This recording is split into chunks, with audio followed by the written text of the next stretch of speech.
Šiandien pakalbėsim apie visas knygas, kurios yra susijusios su self-improvementu ir kaip jas skaityti, ką juose galite rasti ir galim pradėti. Pirmas dalykas, apie kurį noriu pašnekėti ties tom knygom, yra tas, kad nepasiimkit per daug sunkios tos knygos pirmos ir nepasiimkit tokios, kurio, kaip čia pasakyti, labai į asmenybę įlenda. Sakyčiau, pradėkit nuo labai bendrų, nereikia ten labai kažkur kapstytis, tai pavyzdžiui, jeigu kas domina, pavyzdžiui, norit pagerinti savo bendravimą, ne? Pasiimkim, pavyzdžiui, šitą, kaip įsigyti draugų ir ten ir taip toliau ir panašiai. Neskaitysiu pavadinimo, vis tiek galite pasižiūrėti. Tai pasiimkit tokią knygą, pasiskaitykit, pasižiūrėkit. Aišku, jų visokių yra. Tai pavyzdžiui, šita apie bendravimą,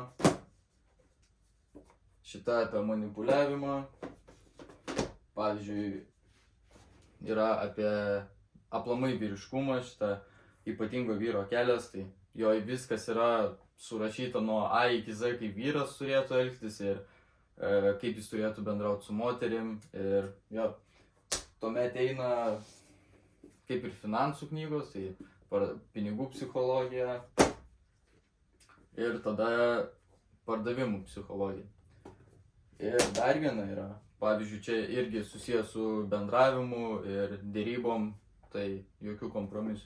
Daug sričių tų knygų galite visas rasti turbūt kiekvienam knygyne, tai tiesiog, jeigu nežinot kaip ko paklaust, einat prie pardavėjos ant kasininkės, paklausit, kad jinai padėtų rasti ant saviugdos knygų ir tiesiog pasiimkit pirmą paprastą ir savo patinkančią temą, neimkit visų, nepirkit 20-30 knygų, nes aš puikiai suprantu, kad ne visas jūs perskaitysit kaip ir aš tiesiog šokinėju palei visas, nes kartais nusibosta apie vieną bendrą temą skaityti. Ties pačių tų knygų skaitimų ir ties žymėjimų, tai vienas turbūt pagrindinis dalykas, ką jūs galit daryti skaitydami, tai tiesiog nežinau ar matysis, bet tiesiog pasižymėt, tai nežinau, bet kokia spalva, aišku, būtinai turėkit skirtuką, čia nežinau, tiesiog must yra, kai skaityt tokius dalykus.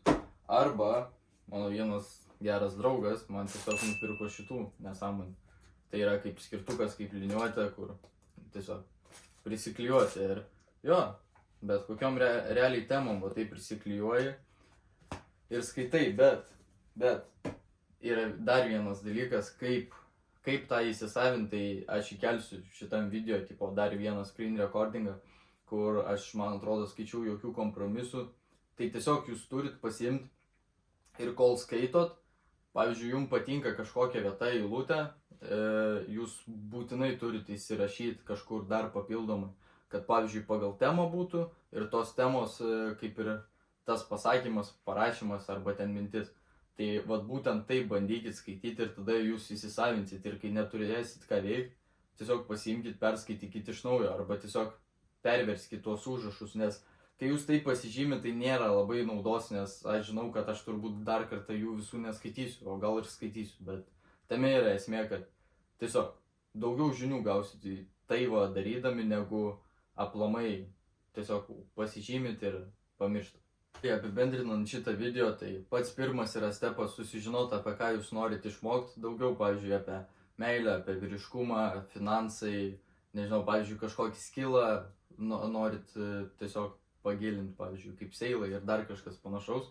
Tai antras dalykas, tai aišku, nuvaryt, nusipirkti kažkokią knygą ir pradėti skaityti. Siūlau realiai neskaityti per vieną dieną, ten kokių, nežinau, 50 puslapių, nes ta informacija turi įsigulėti, įsisėdėti jūsų mintise, kad jūs suprastumėte iš vis, apie ką ten yra, nes ten nėra grožinė literatūra. Tai atsiminkit šitą, kad tiesiog po 2-3 temas perskaitykit, tai ten gali būti maks 20 puslapių.